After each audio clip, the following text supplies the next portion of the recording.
Prepare to experience the strongest radio allowable by law. Secrets will be revealed. Myths dispelled.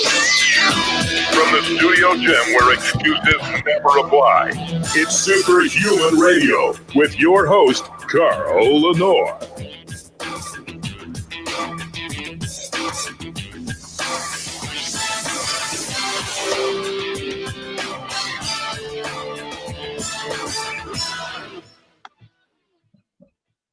Hey, welcome back to another episode of Superhuman Radio. Today is September 15th, 2020. And wow, September is rolling by very quickly. Before you know it, it'll be the end of the year. And you know what? I'm ready for 2020 to end. We have the BluePrint Power Hour today with Coach Rob Regish. I just remembered I forgot to cue up his music, so I'm going to do that while we talk. I need to thank our title sponsor, which is Legendary Foods. And eatlegendary.com is the website. If you use the code SHR, you will save 10% off everything there. If you are a fan of low carb, high protein, low or no sugar, you're going to love Legendary Foods. They have snacks that make you feel like you're cheating, but you're not.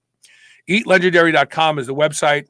SHR10 is the code. Use it and use it often. Okay, so here we go. We got his music all set up now. Calling all BluePrint Army. Fall in line. It's time for the BluePrint Power Hour with Coach Rob Regish on the Superhuman Radio Network. You know, I still produce my own show. It's shocking to me. It really is. I mean, it's going to be 15 years I've been doing this show. And I have to find a producer. There's so much going on during the show, things that have to be monitored and fixed and changed. And it's so, you know, it makes it very difficult. When I first started doing the show on Clear Channel, I had a producer. His name was Kevin O'Neill. I didn't do anything but talk to the guests. That's all I had to do. Wow. And here I am all these years later. As soon as the new studio was built, and I'm working on it, I'll be working on it later today.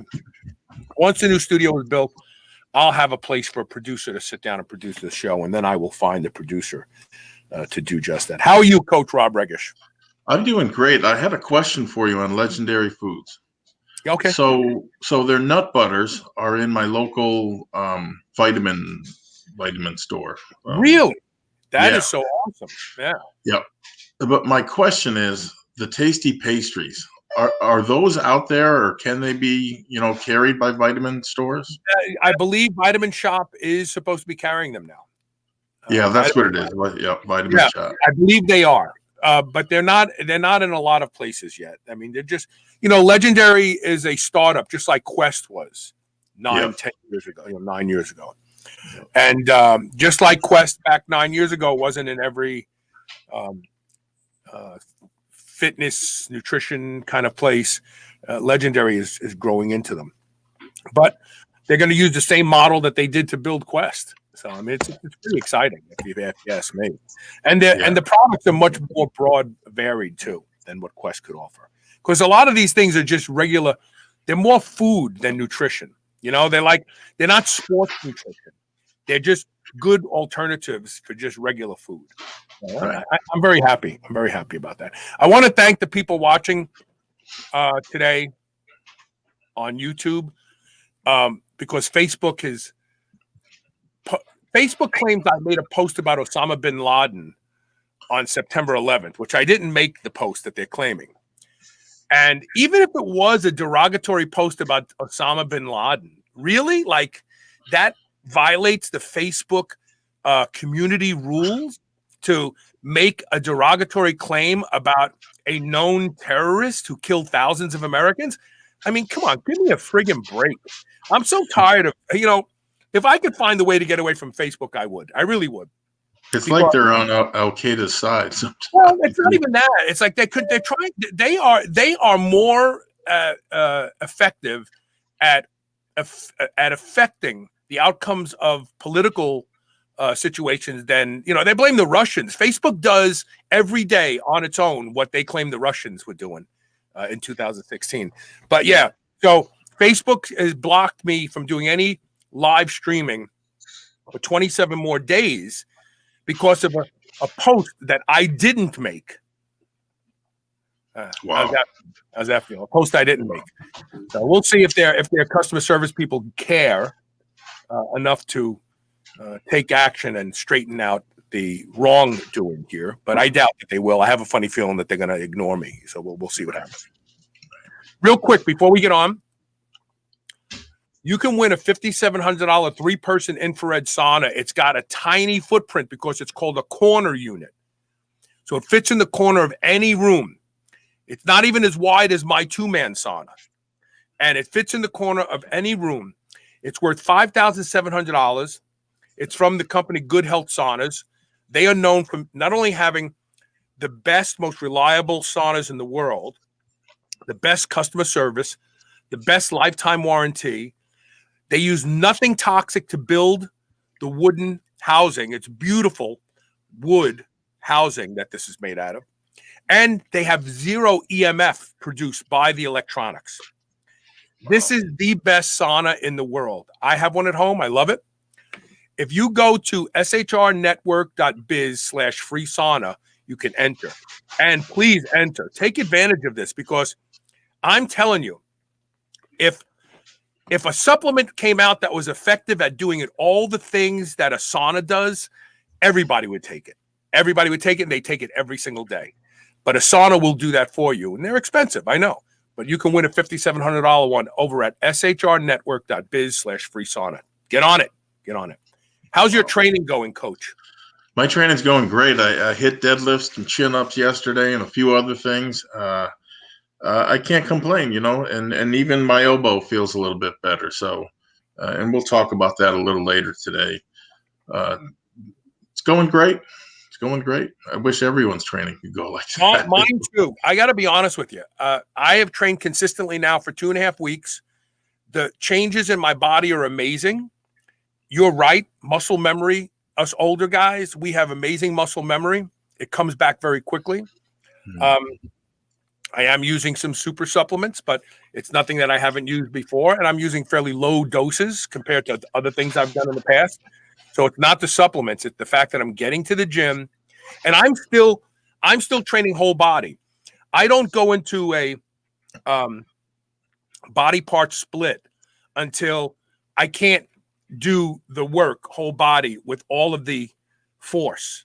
Like if it's like, oh, by the last couple movements, I'm exhausted. I'm not going to give these next couple movements the effort they deserve. That's when I go to a body part split. So the first body part split will be upper lower. And then when that becomes too much for me, then I'll start doing chest and shoulders on one day, back on another day, legs on another. So I split it up, but I don't split it up until I can't get everything out of the workout. And you'll be proud of this. I never train more than 40 minutes. I'm in and out of the gym in 40 minutes. I work fast. I work and move fast. That's a very logical way to go about it with respect to the splits that you just explained. I've never heard anyone articulate it like that. That's sad. You know what it's like for me, Rob? You've driven a standard shift, right? Once. Okay. So if you've driven a standard shift or you've ridden a bicycle with multiple gears, you don't start off in fourth gear. You start off in first. And then when the RPM starts to get up there so high, you have no choice but to shift to the next gear. You shift. And that's how I approach training. I start out with the least intensity. And when that intensity starts to get to the point where I'm really having to kill myself to get it all done, I shift into second gear. I go, okay, now I'm going to break it up into lower and upper body. And I'll probably do that for a couple of months. I'll do lower and upper body and squeeze everything I can out of it before I shift into a body part split. The interesting thing about that is my aerobic conditioning gets better. And then I shift and then it sucks. And then I do all that work for a while and it gets better.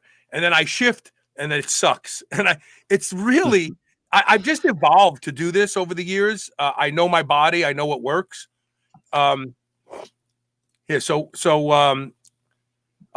Giraldo Oquendo, who's in Colombia, he says, what about trying PPL training? What is PPL training? Do you know? That's a new one on me. And Danny, unless, spell it out. What does PPL stand for? And we'll come back to it. something to do with the peripheral heart rate, maybe. It's sticking in my head. Oh, maybe it's periodized. I don't know. No, it's. I think it's based on how quickly you get back to your resting heart rate, and then you do the next set, and then the next one. It's actually a very interesting and telling way to train. I did it once or twice. It'll get you in good shape. Well, technically, I'm doing that. If you think about what I just said about my conditioning, I when I start training whole body, Right. And I get to the point where it's exhausting me.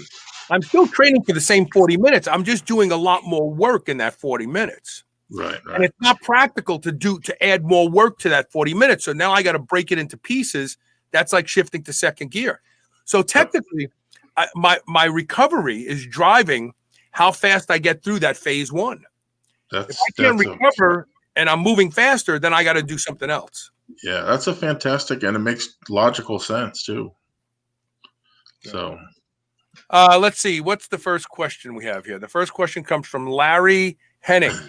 He says, I'm not a weightlifter or a bodybuilder, but I'm a climber. My son's a climber. This is challenging. I'd like to know what exercises you think might be best. Also, will any supplements help? well, I can't say that I've worked with a lot of climbers, but I have some definite ideas as to training and specifically exercises. But there's something I think that's even more important to address, and that's your strength to weight ratio. So whether you call it that or being pound for pound strong, or what have you, it's really all the same. Rock climbing is body weight exercise.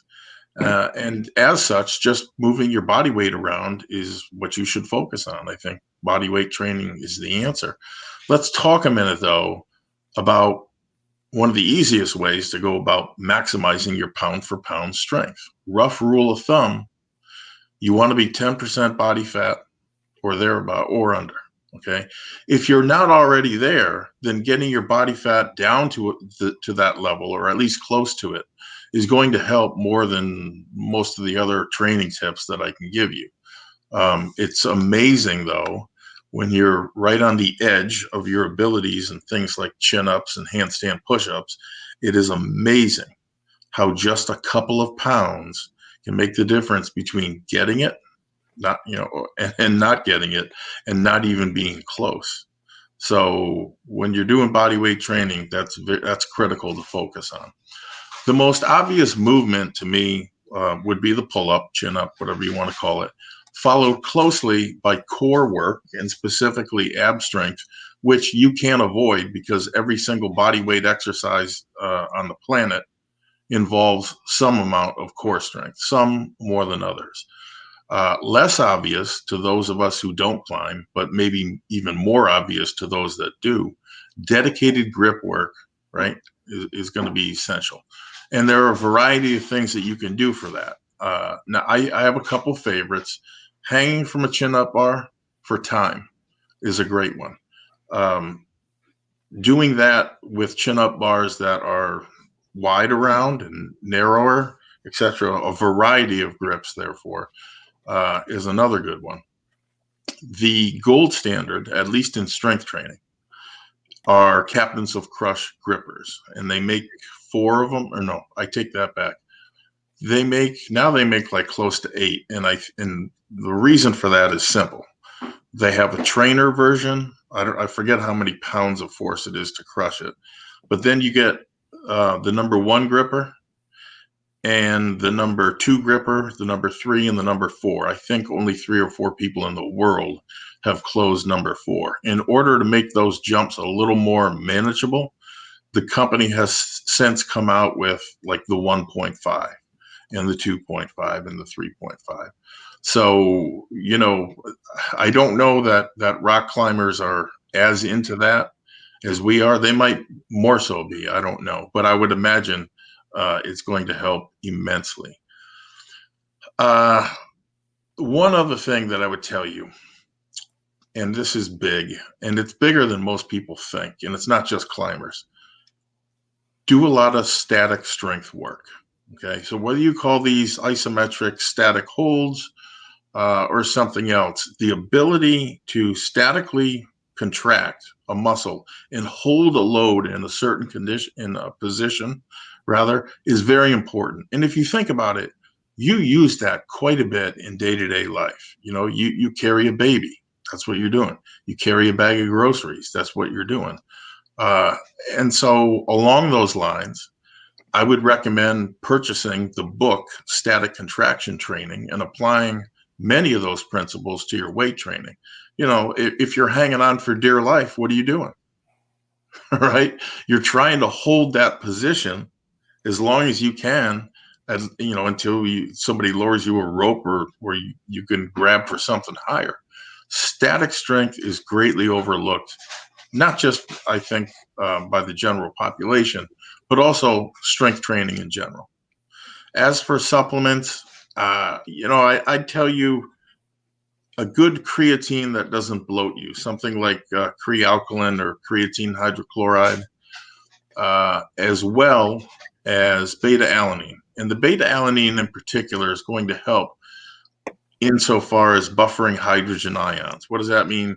It's going to allow your muscles to fire longer in a statically contracted position prior to them seizing up. And that's what happens when the muscle becomes too acidic. That's why your set terminates, especially if you're doing high reps and you're working fast. So those two supplements, I would imagine, help quite a bit. Anything that improves your strength to weight ratio is going to help. But all of that should help with your climbing. So give those suggestions a shot. I'm sure at least some of them are really going to help you. So my son Chase is an avid climber. He lives out in California, and he climbs all over. And he had to stop training with weights, and he focused on body weight training only. However, he would apply a weight vest to some of his work. Traditional grip work is not going to do a damn thing for a rock climber because everything you do, your hands are open. Nobody's rock climbing like this. They're hanging from their fingers. They're digging their fingers into crevices, and then so they put their hand into a crevice, they jam it in like a knife, and then they do this so that the outer portion of this hand here and the fingertips create a grip. And they pull themselves up. They put all their body weight. They sometimes entire body weight on one hand is hanging from something where this is becoming like a wedge in between two rocks. So I would say, go ahead. It's almost like a hook. Well, no, it's not a hook. It's this. So if you have a space, a crevasse, right? Yeah. And you jam your hand in it like this, right? Your hand will just slide right out. How do you keep your hand from sliding out? You take your fingertips and press them in. This side of your hand is pressing on one side of the crevasse. Your fingertips are pressing on the other side of the crevasse, and it becomes like a wedge stuck in there. That's how they hang on. And I mean, I've seen Chase do this. I've tried it. Couldn't even keep myself close to the wall. Why? I'm 230 pounds. Yeah. So the kind of grip work that you have to do if you are someone who's a rock climber is all open hand grip work. How do you do that? You grab a ledge and hang from it. You know, try to literally grab a ledge and pull yourself up even millimeters. That's the kind of grip work you have to do. The other kind of grip work that may help is to get something huge, like a rock that you can barely grab and work hard to lift it off the ground, even if it's an inch for 30 seconds and then drop it.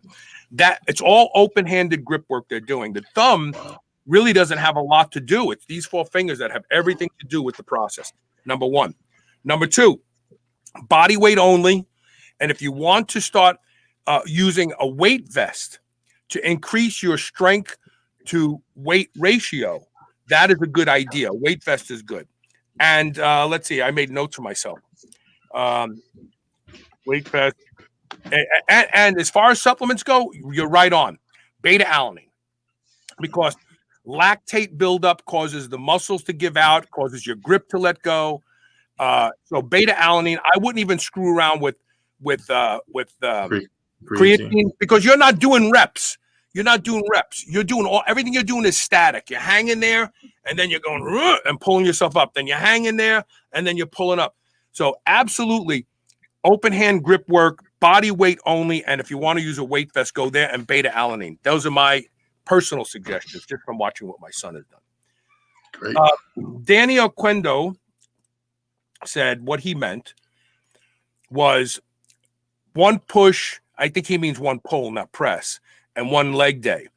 Yes, I could do that. I could actually do that as third gear before going into a full body body weight, body part split.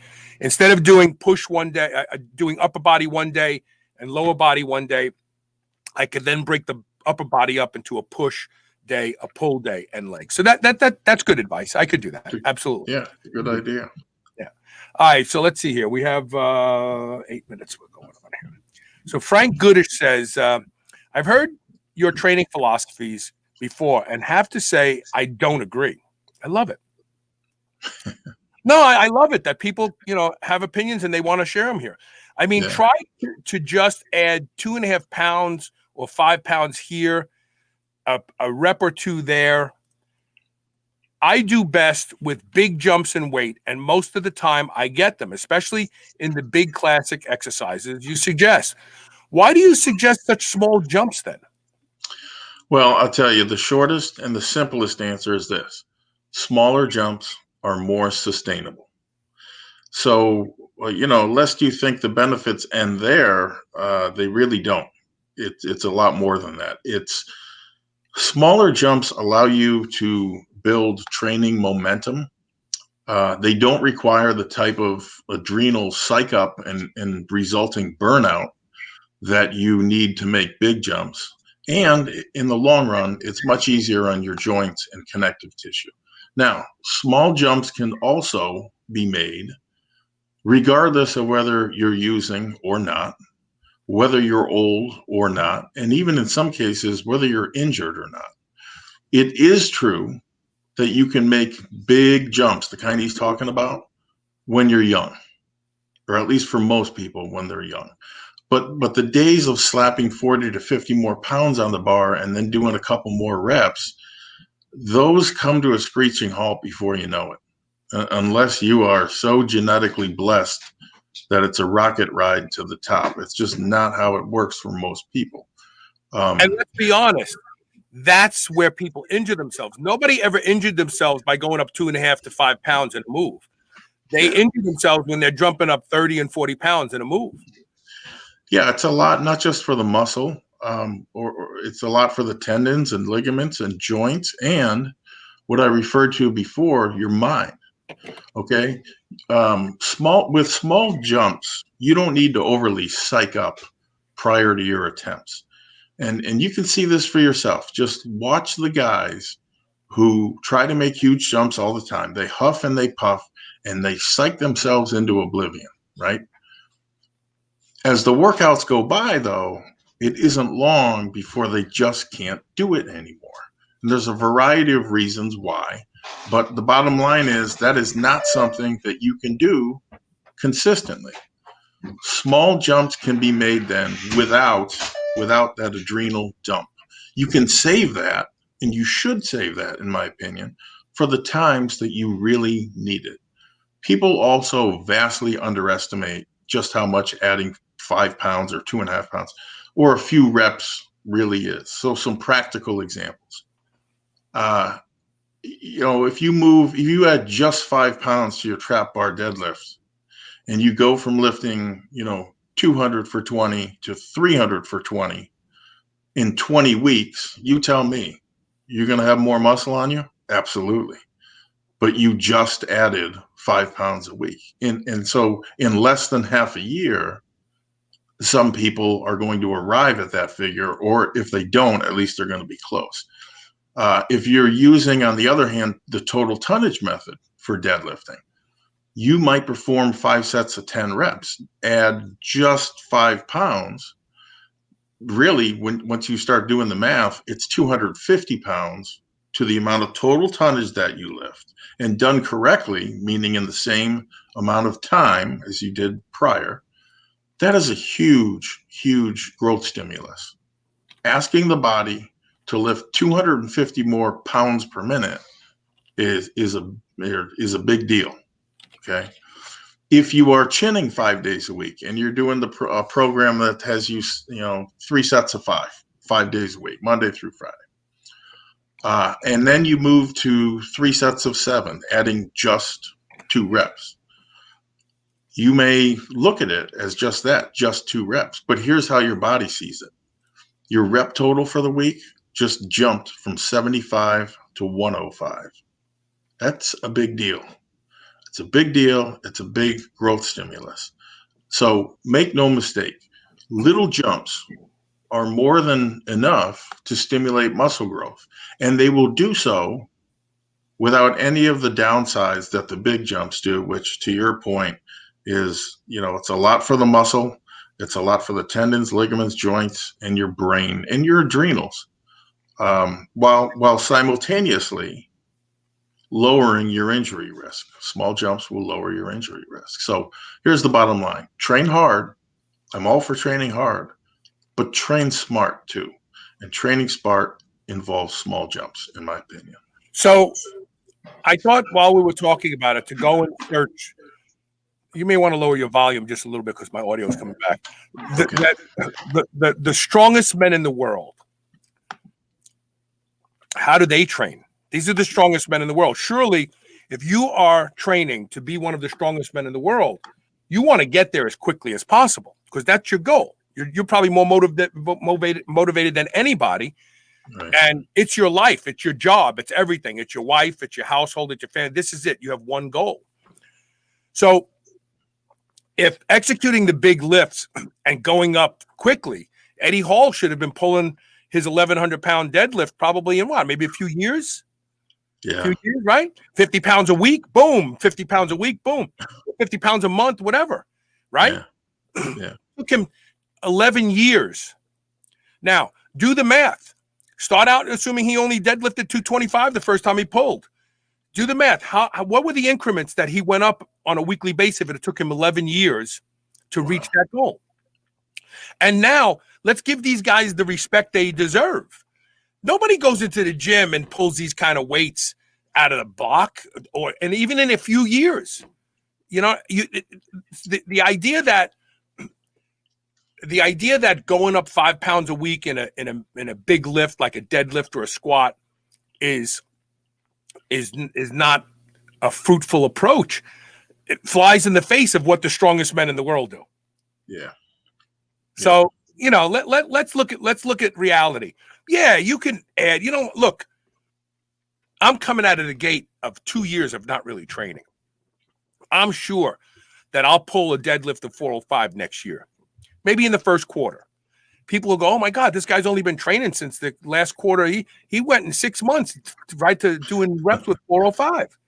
But I won't be able to add that weight continuously. I'm not going to be pulling 1,000 pounds by the end of next year. Right. You add small amounts, and plus the body doesn't recover linearly. You have waves of recovery and being stalled. So no, the best way to do any of this stuff, if you don't want to hurt yourself, is to add small amounts of weight that really aren't very challenging. You may think, oh, this isn't challenging, but if you do the math and you do that every week for the next year, you're like, oh man, I'm pulling 700 pounds by the end of the year. And trust me, you won't be able to do that. Even adding small weight, you're going to get stuck. We're going to take a quick commercial break. When we come back, we've got lots more questions. And those of you watching on YouTube, thank you for being here. Thank you for allowing me to give the big finger to Facebook. All right, we're going to take a quick commercial break. We'll be right back with more of the Blueprint Power Hour. Stay tuned.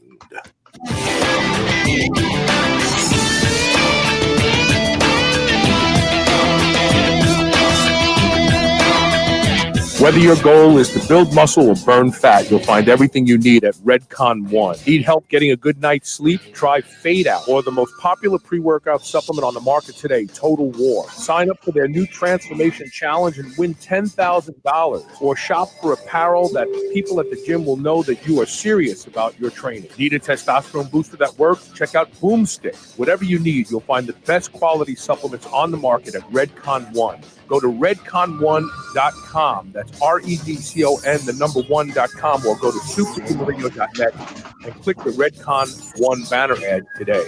Do you remember those delicious toaster pastries you had when you were a kid? You know, the rectangular sugar-filled snacks? Well, guess what? Legendary Foods has just made low-carb toaster pastry. This is the first of its kind, and honestly, these things are amazing. They have 3 to 4 net carb, less than 1 gram of sugar, and 9 grams of protein. You can eat them right out of the wrapper or lightly toast them. The only question is, which flavor, strawberry or brown sugar cinnamon? They're available at eatlegendary.com and Amazon. Mind Bullet is a kratom product derived from the coffee family to boost energy and creative juices. Mind Bullet comes in both pill and liquid form for the ultimate pre-workout supplement. When needing a little pick-me-up or to get through the morning fog, Mind Bullet will set your productive course fast. Go to shrnetwork.biz/mindbullet, all one word, today, and save 20%. No subscription required. That's shrnetwork.biz/mindbullet. Get yours today. Chronic stress leaves us tired, distracted, and physically vulnerable. Apollo Neuro is here to help you take control. Apollo Neuro is a new wearable that trains your nervous system to be more resilient to stress. Apollo's gentle vibrations use your sense of touch to help you recover from stress, going from fight or flight to rest and digest, so you can relax, get to sleep, focus, and stay healthy. Developed by physicians and neuroscientists, Apollo Neuro has been tested in multiple clinical trials and is proven to improve heart rate variability, the key biometric of stress. Special offer for friends of Superhuman Radio. Try Apollo Neuro today and get 15% off your purchase at apolloneuro.com/superhuman. That's APOLLONEURO.com/superhuman. I love beef. And if you love beef, listen up. I've discovered the best tasting beef in the world, and that's not an exaggeration, at Piedmontese.com. The Piedmontese breed is famous from Italy for being lean and unbelievably tender, with half the fat and calories of traditional beef. Even typically tough cuts are tender when it comes from the Piedmontese cows. And for the first time ever, Piedmontese cows are being raised here in the USA. Get 25% off all beef and free shipping on orders of $100 or more at Piedmontese.com with code SHR. Go to PIEDMONTESE.com and use code SHR today. You will never eat any other type of beef ever again. New Mass Pro Synthogen X2 just upped its own legendary game. To distance itself even further from the rest of the pack, Synthogen X2 now has double the key active ingredients. If you've ever wondered what steroid-like recovery feels like, Synthogen X2 delivers. See why others compare it favorably to powerful bodybuilding drugs at Synthogen.com. Mass Pro Synthogen. When you train with it, you'll gain with it. You're listening to the Superhuman Channel. We're ripped and we're ready. Welcome back. Man, I don't understand what's going on with my green screen today. It just keeps fading. There we go. Keeps fading out. The new studio is going to have a green wall instead of this sheet that I have behind me. Cool. Sheet. What kind of sheet is this? This sheet. This is a lot of bullshit.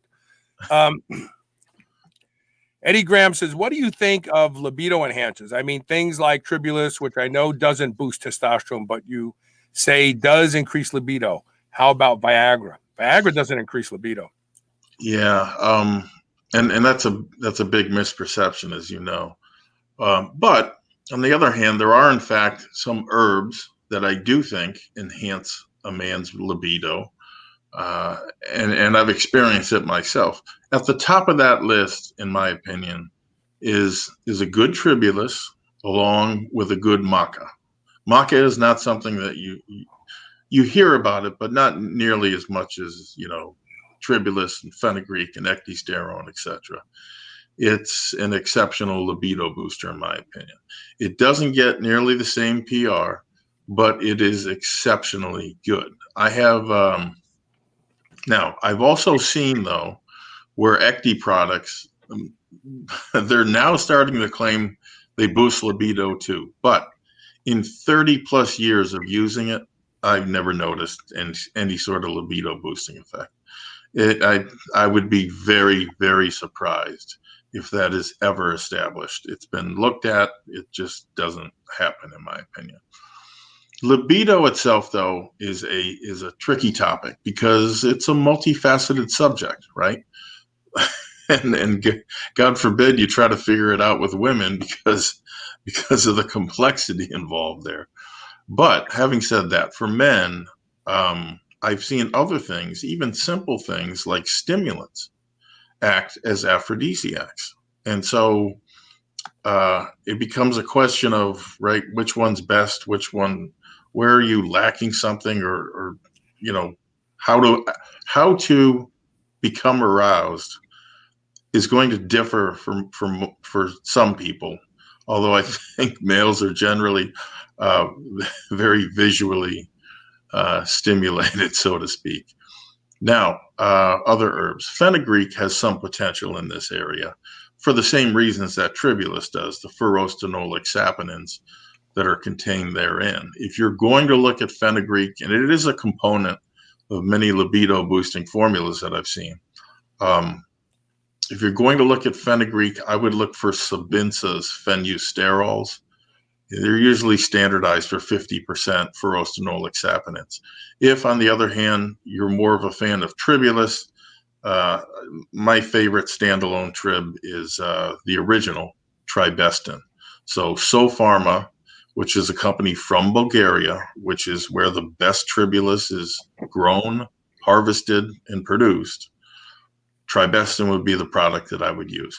Maca isn't difficult to find.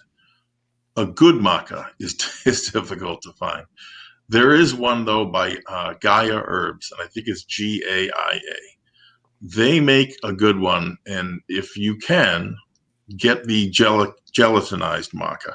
I don't know why, but for some reason, it has a much better reputation amongst men in terms of boosting libido than other forms, I'll call it, of maca.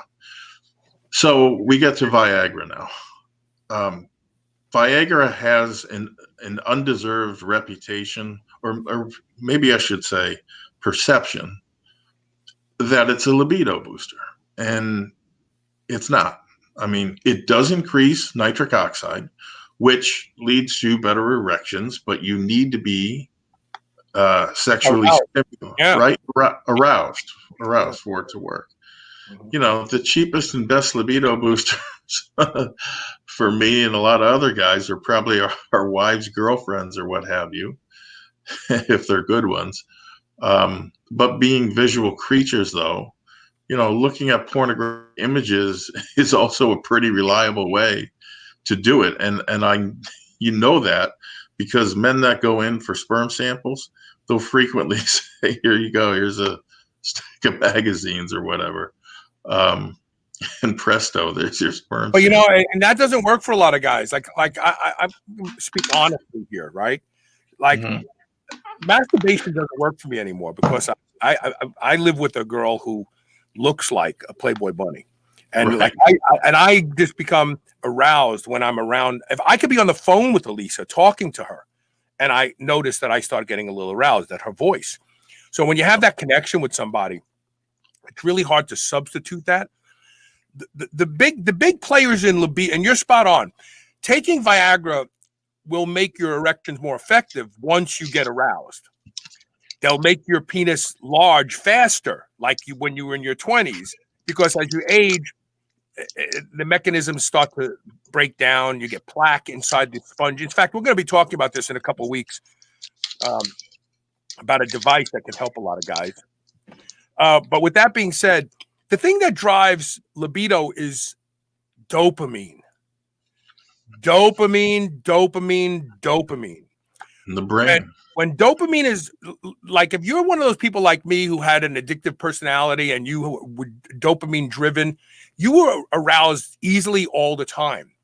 And when you look at dopamine, that is what makes guys want to have sex. That's what puts them in the mood. That's what makes them feel what we call libido. So anything that raises dopamine, Cunniparinus, L-tyrosine, but be careful with the L-tyrosine because make sure they always put vitamin B6 and L-tyrosine, if you buy it at the health food stores, stay away from B6 in general. We get way too much of it. But pure L-tyrosine, pure mucuna pruinus, a little caffeine will raise dopamine levels. I don't know about you, but when I was a kid and I did a lot of coke, all I wanted to do was have sex all the time. So anything that raises, we just talked about something with Betsy Earth. We talked about SS31, I think it was. That actually is a no, it wasn't that one. It was I just did a show where we talked about something that's actually a I think it was one of the things in our nootropic stack, the superhuman stack. I think it was dynamine. Actually, dynamine, which you can buy at Pure Nootropics. I'll give you it's maybe if Natalie's listening, she can text me if we have just a plain bit.ly link just to the Pure Nootropics website.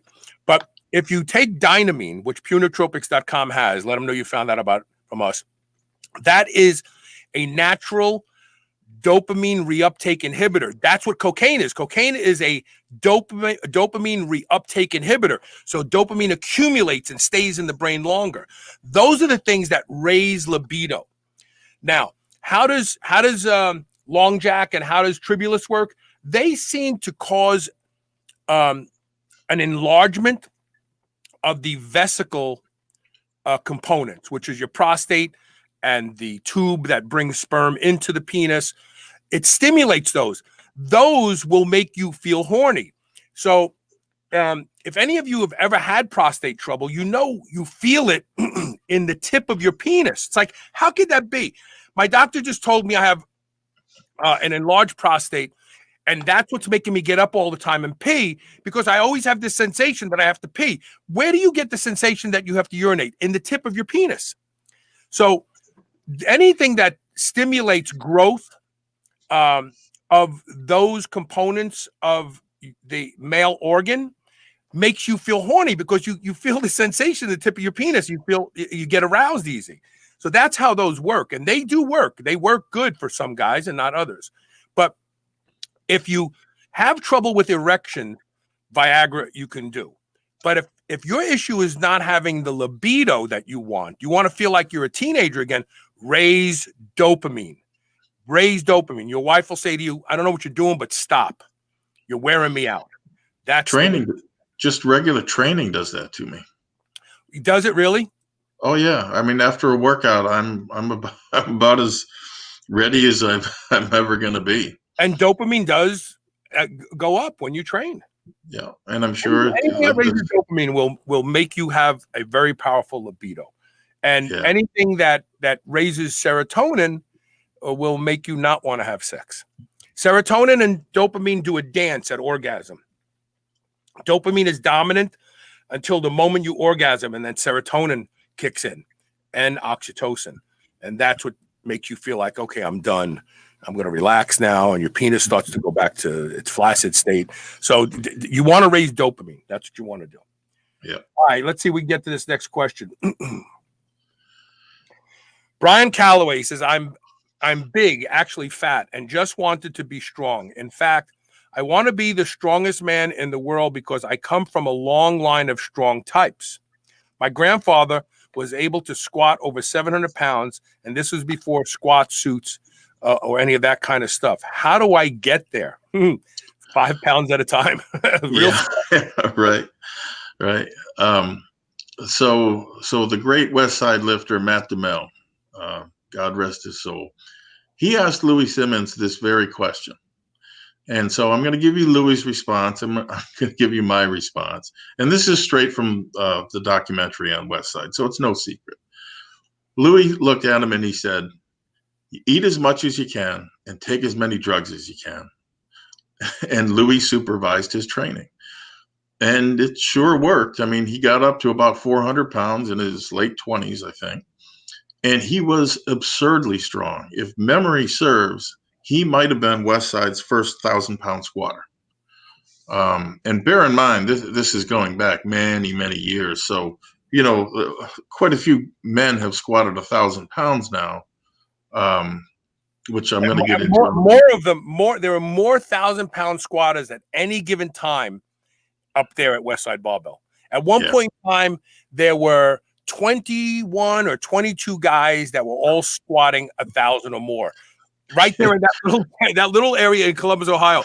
Like nowhere else in the country did you find that concentration of men who could put 1,000 pounds on their back, sit down with it, and get back up with it. Right. And the rumor is that the strength coaches from Ohio State just don't want to go and learn. I don't know if that's true. Maybe it's changed. But this is also true. And do take note of this. Not everyone at Westside necessarily uses performance enhancing drugs. The methods, and I do believe this is a true statement. Louis said it before, and I believe it. The Westside method will work for both geared and natural guys, obviously with some modifications, right? Especially in the training volume. But back to Matt DeMel. Now, tragically, he died. He died young from a massive drug overdose. I think it was heroin and speed. Too much. Some girlfriend they used to call that speedball. I don't know why, because heroin makes you want to sleep and speed makes you want to be awake. I don't understand why anybody used to do speedball. Yeah, it's crazy, but I mean, it's a good example of a lifter that you'll hear in the press died young, right? Anytime somebody drops dead in their 20s, there's going to be a lot of questions. Doubly so if he's involved in strength training. Yeah, and it's anabolic steroids. I know when I die, because I've been so open about my steroid use, I know that when I die, I'll probably die at 96, and they'll say, "Oh, he died because he took anabolic steroids." Yeah, right. Yeah, okay. But the fact of the matter is this: he didn't die from being 400 pounds. He didn't die from steroids, and he didn't die because of growth hormone, insulin, or any other performance enhancing stuff he was using. He died from a recreational drug overdose. Okay. Big difference versus what the media wants you to believe a lot. Now, back to the topic at hand.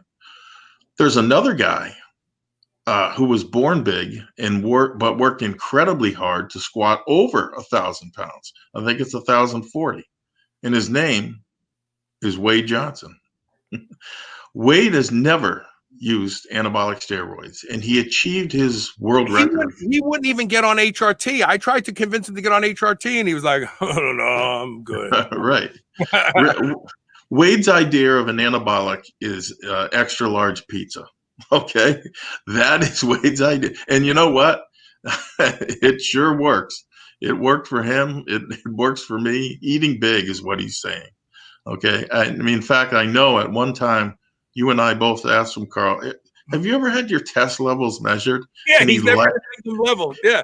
Yeah. He laughed and he said, no, of course not. So the moral of this story is don't necessarily think you need drugs before you need them. Most guys will to achieve what you're trying to achieve. They're just not born to squat or deadlift or bench that amount of weight. But whether you're born that way or not, there's one common denominator between Matt DeMel and Wade Johnson. Both men trained incredibly hard and incredibly smart. For a long time. Wade for a long time. For decades to get that squat. Yeah. They weren't making 50-pound jumps every week. Right. So one of them used the Westside method under the watchful eye of Louis Simmons, and the other, I'm not entirely certain if he used the wave method. I'm guessing he probably did, but he got there in a different way. The point is, it wasn't Westside; it was something different. So what does this tell us? It tells us there are different roads to achieving your goals. And I would encourage you to research and experiment with both, because you never know which one's going to work, or in the case they both work, which they do, which one works better. Key words here, for you, right? Important part of that sentence. Pick one, and if you're really serious about that goal, you will move to train either with Louis Simmons in Columbus, Ohio, or with Wade Johnson in Tennessee. if I was young, and this is one of my biggest regrets, if I was young again, when I had that same goal, that is exactly what I would have done. And I regret every day that I wake up and think about it. I agree with you. If you really want to be the strongest man in the world, start out at Westside Barbell, start squatting and deadlifting and bench pressing heavy, and then move to, you got to train like a strongman. If you want to be strongman, you got to learn to lift those big, heavy boulders. You got to learn all that strongman stuff too, if that's your goal. So the bottom line is, my time has passed, but your time is now. Make the most of it. There you go. We're going to take a quick commercial break. When we come back, we have a question about water from a YouTube. Shame on me, Facebook. A YouTube viewer about consuming water and being up at night peeing. We're going to take one quick commercial break. When we come back, we will address that question. Stay tuned.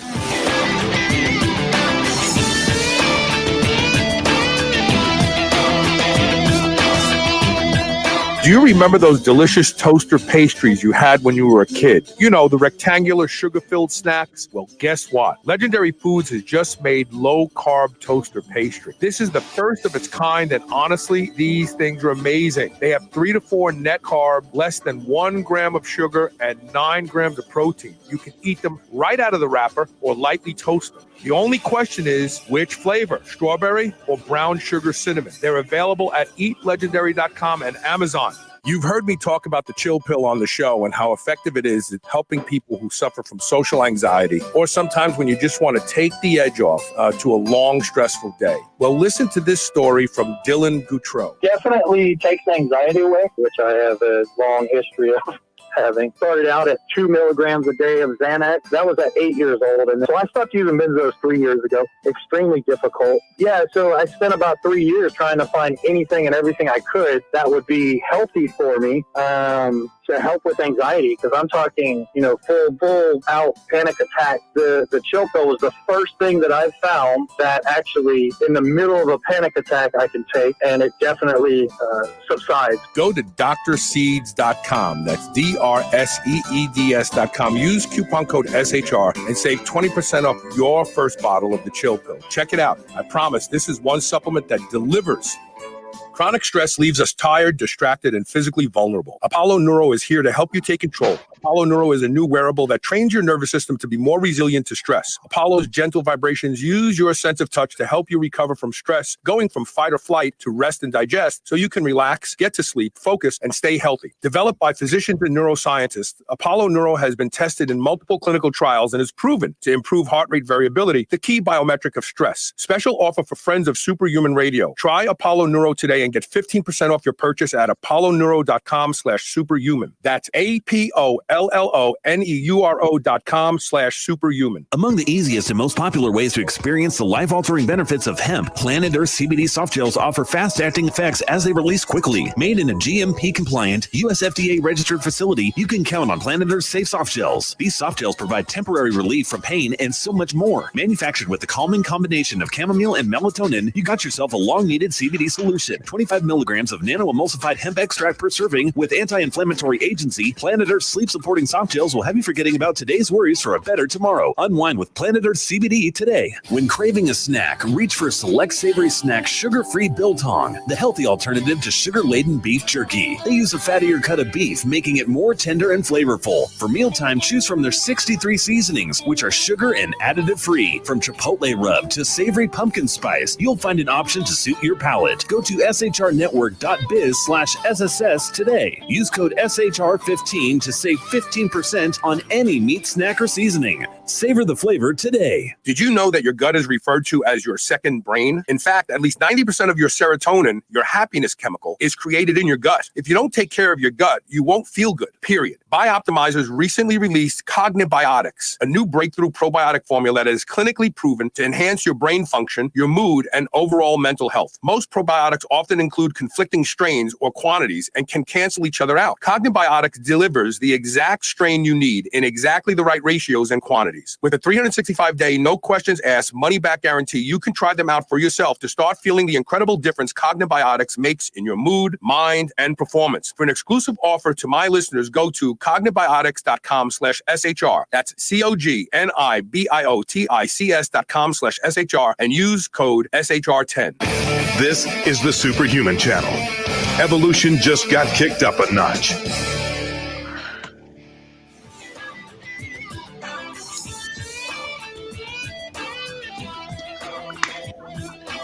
Had my hand up. Look at this.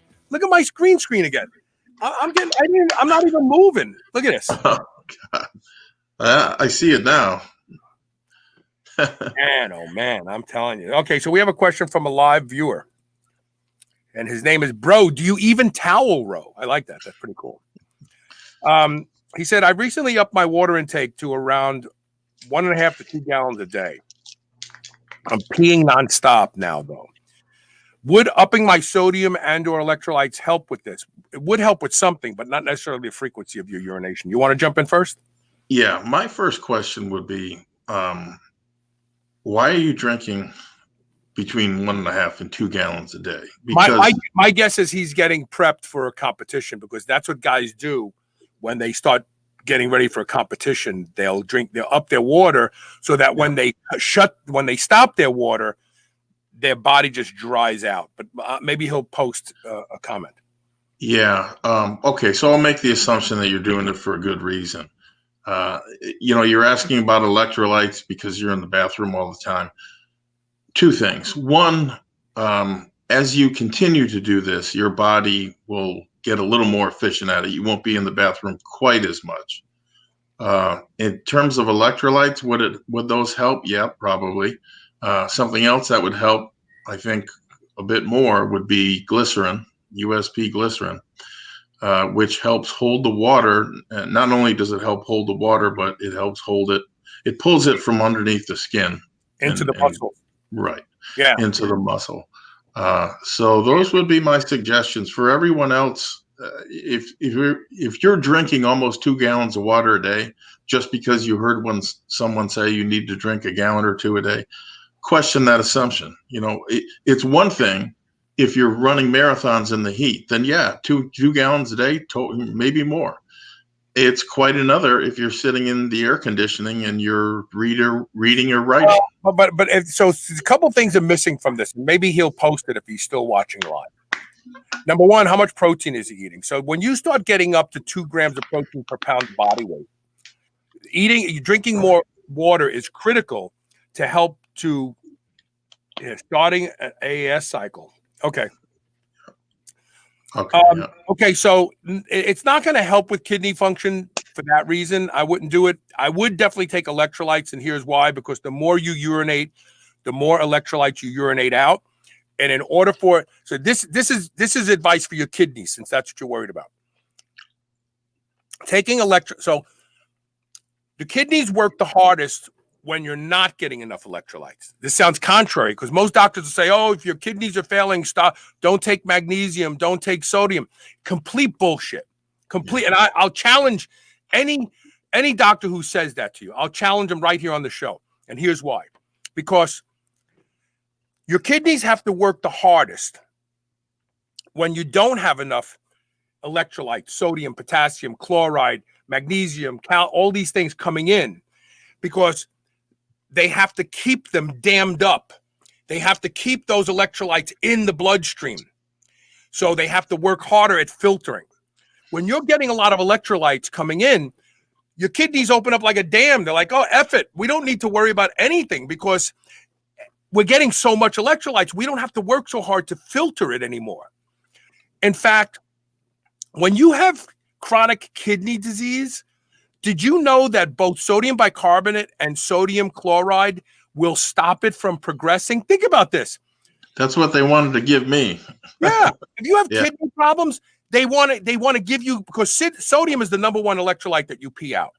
That's the number one that your body works the hardest to keep in when you're not getting enough sodium. And everybody's on a low sodium diet today. So when you have kidney disease, they give you sodium chloride or sodium bicarbonate and it takes the workload off of your kidneys. Think about that. So yes, you absolutely need electrolytes, especially if you're going to be worrying about your kidney function. Now, the other thing is what Rob said is spot on. Take a teaspoon to a tablespoon of glycerin about 2 hours before going to bed, and you'll wake up less frequently to pee. But you need to curtail all your drinking of water by 6 or 7 o'clock. Maybe just a sip after that, and that's it, so that you can try to pee most of it out before you go to bed. Yeah. Let's see. He just commented something else, I think he said. Yeah, 1 gram of protein per pound. Yeah, that's not a lot of protein. That's a adequate amount. But again, if you're going to drink that much water, absolutely supplement with electrolytes because you want to allow your kidneys not to have to work so hard. What I'm telling you is counterintuitive. You're going to get doctors who say that's nonsense. They're not renal experts. Renal experts know that increasing sodium intake actually allows the kidneys not to work hard. In fact, when I was in for rhabdo the last time, I just remembered this. They gave me infusions of sodium bicarbonate, in addition to all the water, to help in their words, help the kidneys. Afterwards, they wanted to put me on the pills, but for some reason that never transpired. I think I recovered kidney function just fine. But, they use it for a reason. So, and I asked him, I said, these sodium bicarbonate pills, are they any different than the sodium bicarbonate I have in my refrigerator? And one doctor laughed and he said no. So yeah, that's 600 milligrams is what they are, which is, it's not all sodium. Some of it's bicarbonate. So he said he just bought some old school liquid glycerin. Perfect timing. Yes. So now be aware of something. When you weigh yourself in the morning, you're probably going to weigh a little bit more than you should. Like you're going to say, wow, how could this be? I'm a pound heavier than I was yesterday. Don't change your diet. Let your kidneys get used to this because the glycerin is going to put a lot of that water into muscle and you're not going to pee it out at night. And so when you get up in the morning and you weigh yourself, you're going to, man, I'm up a pound. That's not good. Well, no, it is good. And it's going to change as your body gets used to it. Well, you'll probably look better in the mirror. Yeah, your muscle. People. So let me tell you a secret.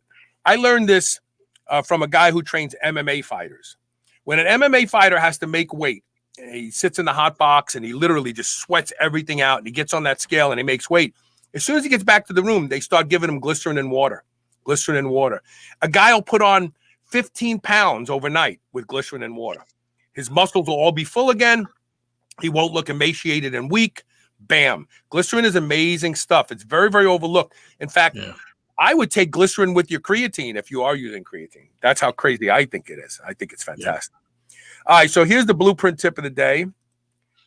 And that is thoughts on how long we're here. Yes. And so not much longer for me. I'm already 62.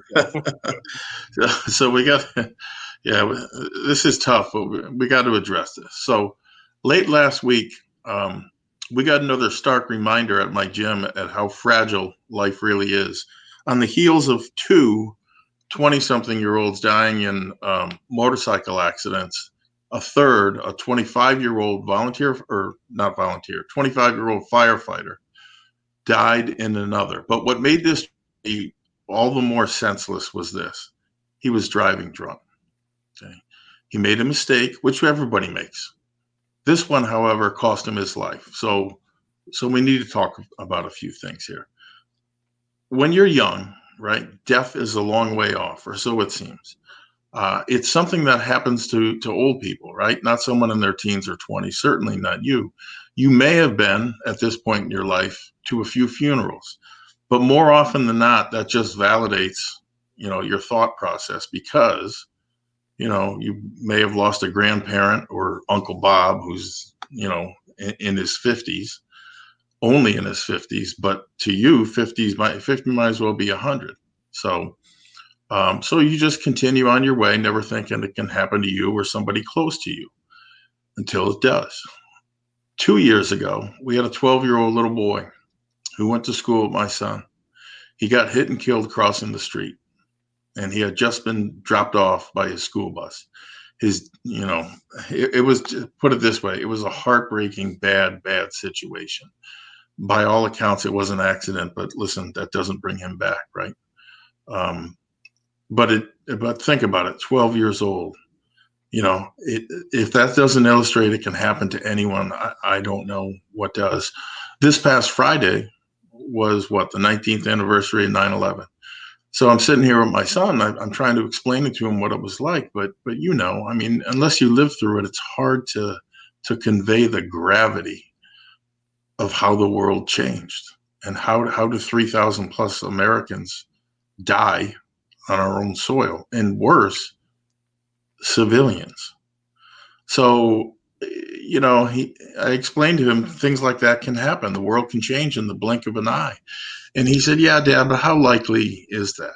And statistically, he might be right. But I explained the unexpected happens a lot more than you would think. He's like, well, give me an example. So here's my example. I told him I can guarantee you that the thousands of people that died on 9/11, they never thought in a million years going to work that day that within 2 hours of starting their workday, they'd either be burned alive, have to jump 100 stories to their death, or be pulverized into dust.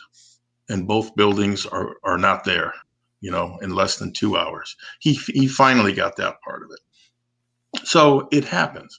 And it can happen even at a very early age. It might be reckless behavior on your part. Drunk driving is a great example, right? Again, everyone makes mistakes, but that one will cost you your life and maybe someone else's. But it can also be someone else's fault. A careless driver, a doctor or a pharmacist who screws up. It can be another bad decision. A friend has a little bit too much to drink one night and he offers you a ride home and you take it. It doesn't take much, right? The key point here is you never know. So what can you do? Well, here's what you can do. Try to limit risky behavior. Notice I said limit, not totally eliminate. You want to take up tightrope walking? Fine. But at least use a safety net. If you ride a bike, okay, but I would give some strong consideration to a helmet. Making good decisions is paramount, and it can avoid a lot of the problems and frankly death that's gone on recently, at least in my world or my little corner of the world. I'm tired of burying friends, children of friends, and family members.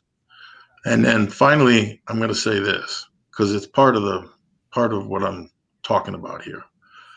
If you suffer from depression or any other mental illness, get help, right? And keep getting help and asking for it until you get better. We have lost way too many people to this disease, from family members, multiple, to Dr. Chrysler, right? Member of the SHR family. Suicide is not an option. So live the rest of today, try to, and every day thereafter with those thoughts in mind, because, treat today's workout like it's your last. Call your grandparents and tell them you love them. Do something nice for someone, even a complete stranger. Oftentimes that'll do you, that'll do you the most. Because as the old saying goes, life is short. So make the most of it with whatever time that you have left. When your time's up, your time's up. Just don't do anything to accelerate that timeline. That's all I'm saying. We're going to take a quick commercial break, and when we come back, I'll talk about a couple things. Stay with me, okay, Rob? Stay tuned. We'll be right back.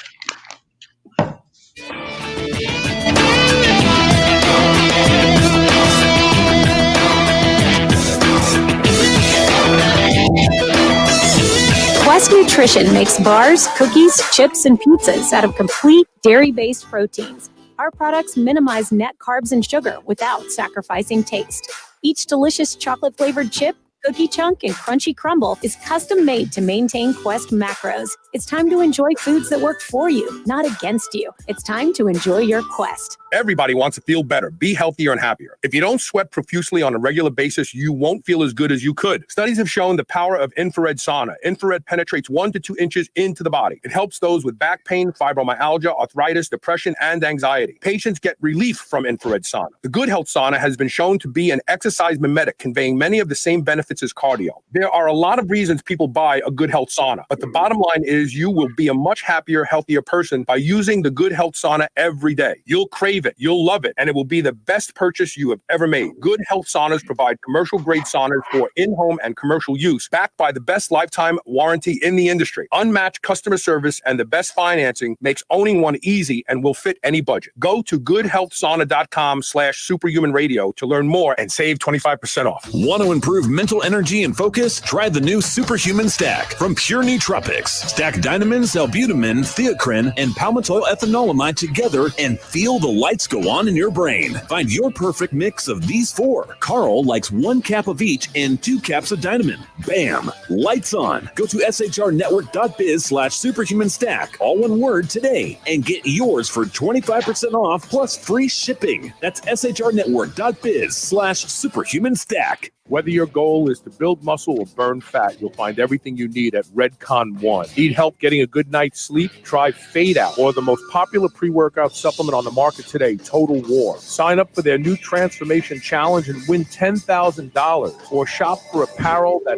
people at the gym will know that you are serious about your training. Need a testosterone booster that works? Check out Boomstick. Whatever you need, you'll find the best quality supplements on the market at Redcon One. Go to redcon1.com. That's REDCON, the number 1.com, or go to superhumanradio.net and click the Redcon One banner ads today. Mind Bullet is a kratom product derived from the coffee family to boost energy and creative juices. Mind Bullet comes in both pill and liquid form for the ultimate pre-workout supplement. When needing a little pick-me-up or to get through the morning fog, Mind Bullet will set your productive course fast. Go to shrnetwork.biz/mindbullet, all one word, today, and save 20%. No subscription required. That's shrnetwork.biz/mindbullet. Get yours today.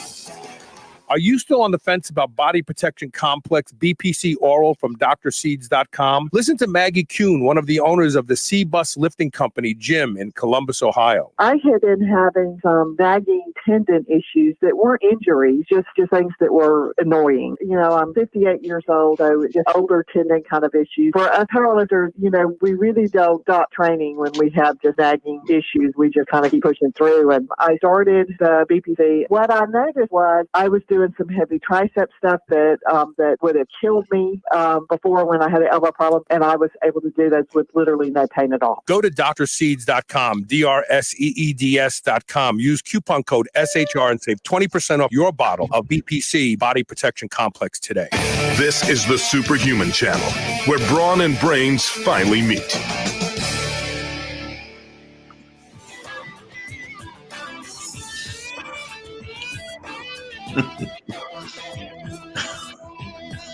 Presto. Technology, what a pain in the ass. Couple things I want to talk about. First of all, I've been asking people to tell me their SHR story. And Natalie informed me this morning, we got a handful and then they just stopped. And I know my audience is bigger than a handful of people.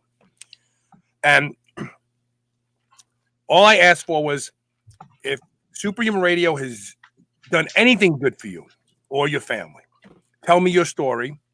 I said, point your phone at your face, do a 60-second video, 30-second video, just less than 3 minutes, and upload it at shrnetwork.biz/your story. And people aren't doing it. And I'm like, I know we have people listening to the show. They interact, they email questions, they post questions. So I've deduced that people don't want to take videos of themselves. You know, I mean, I don't even like taking videos of myself. I don't want to look at it, and maybe I don't say it right, or I say it too fast, or my hair doesn't look good, and I don't want to have to edit it. So here's what I'm asking. If the show has done anything for you, anything good, or you think I'm an ass. I don't care. Either one. Send me an audio recording or a video. It could just be your voice saying, Carl sucks. He's a jerk. He's pissing off Facebook. That proves it. Or, I love the show. I listen all the time. I've been listening for years. And upload either the audio file or the video file to shrnetwork.biz/yourstory.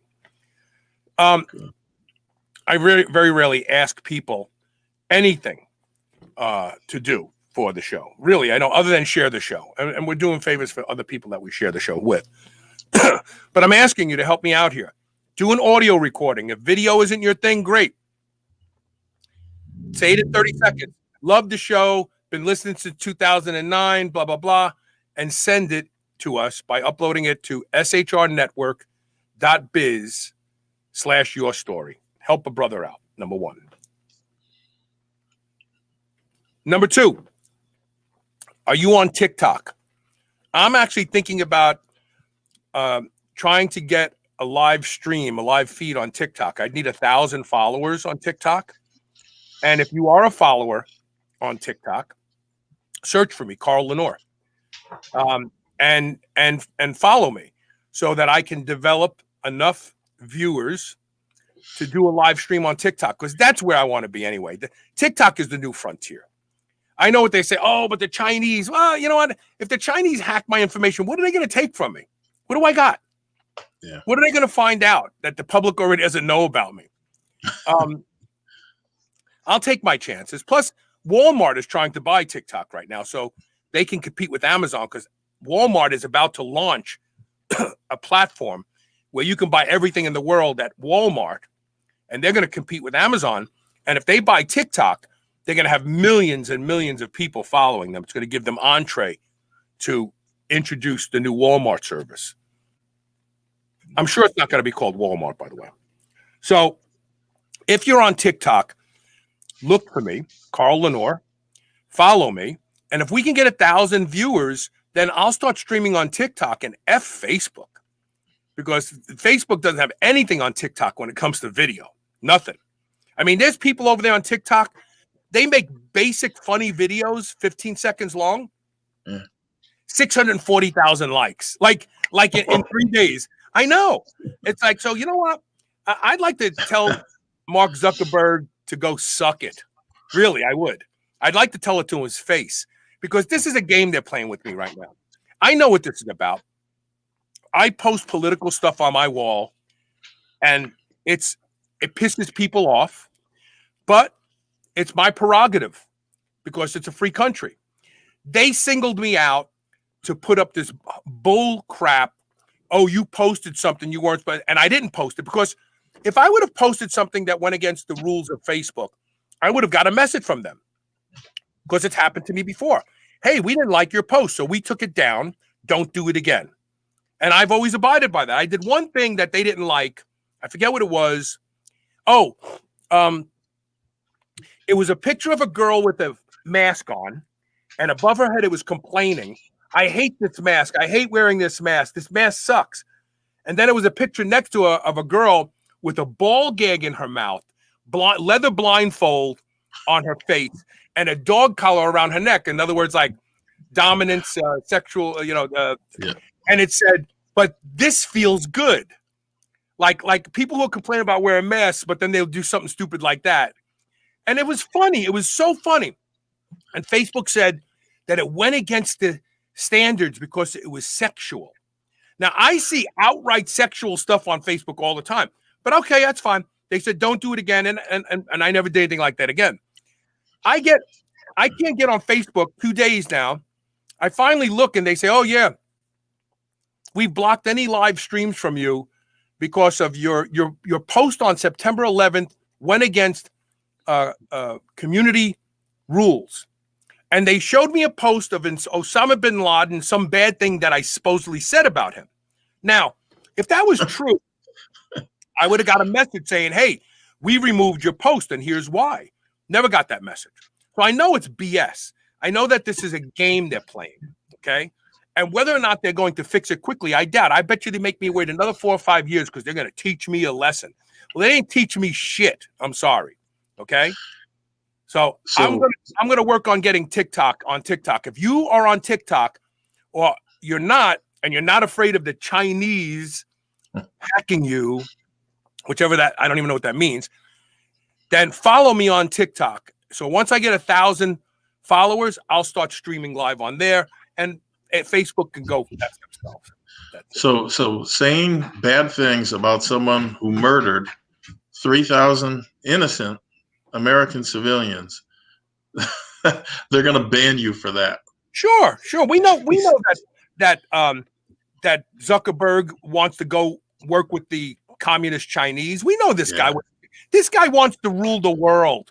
He wants his own currency. He wants to tell you what you can say and think and what I can say and think. We know what this guy's all about. And in fact, I was joking around with my director of communications and social media, Natalie, and I said, I'd like to start a new podcast called, I used the word, F. Mark Zuckerberg. She said that would be very popular, because I think there's a lot of people in the country that think that he's a jerk and he's got way too much power. And I tell you the truth, I hope Trump gets elected again. I said it. Those of you who don't like that, I'm sorry. And I hope that in his next 4 years, he takes big tech to task and he starts breaking down these companies.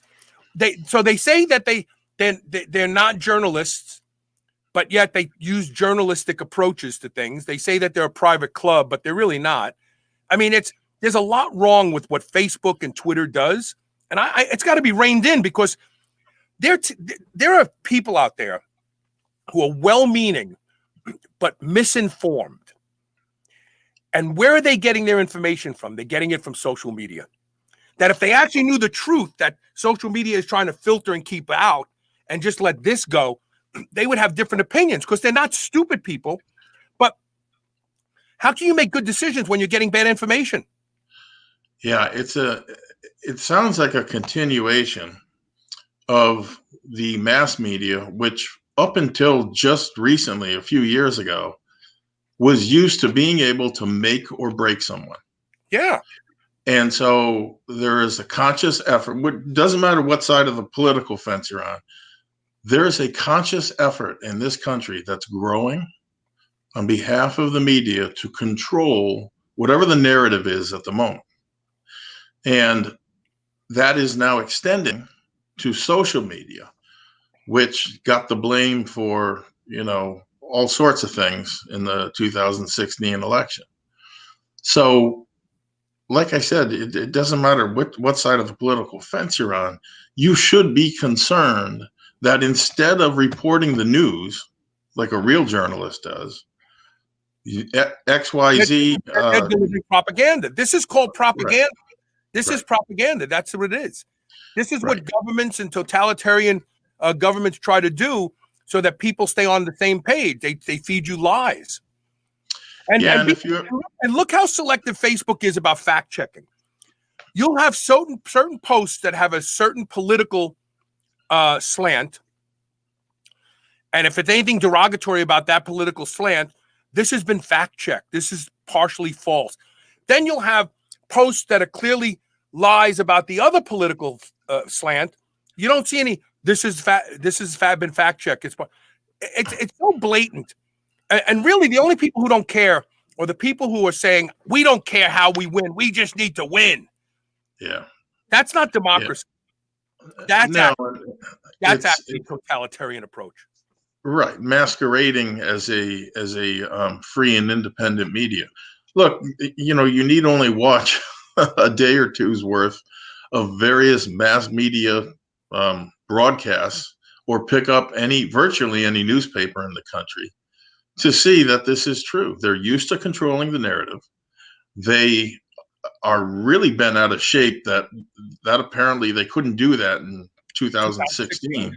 They're pissed off.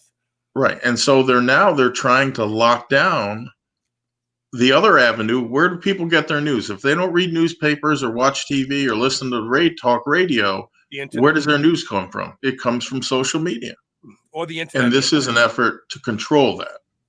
Yeah, Google's part of it too. Google's part. So let's wrap up the show on answering a question.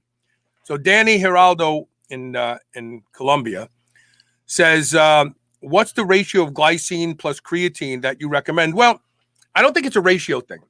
Right. If you don't want bloating, stick with 5 grams a day and wait 20 days to reach loading. Okay. If you do 20 grams a day, you're going to have a lot more creatinine. You're going to have a lot more bloating. You're going to have a lot more fluid under the skin. So I would say a tablespoon of glycine a day and 5 grams of creatine a day. Do not take the creatine at night. You won't sleep. You will not sleep. Take the glycerin at night, but don't take the creatine at night. Take the creatine in the morning. Yeah, and take a lesson from me, who learned the hard way. I once took 3 tablespoons of glycerin. It is so sickly sweet, it will make you sick. Okay? I don't think anyone, regardless of their body weight, needs more than 2 tablespoons. And I would do everything possible. 1 tablespoon has worked so well for people, for guys in particular, that kept running to the bathroom at night. A tablespoon of glycerin later, and they're writing me like, my God, thank you. I slept through last night, or I only got up once or twice. It's a big difference. We often discuss how important sleep is, and that's one of the issues associated with it. And one other thing, if Do You Even Towel Row is still watching, if you're not doing oral anabolic steroids, forget about the whole water thing entirely.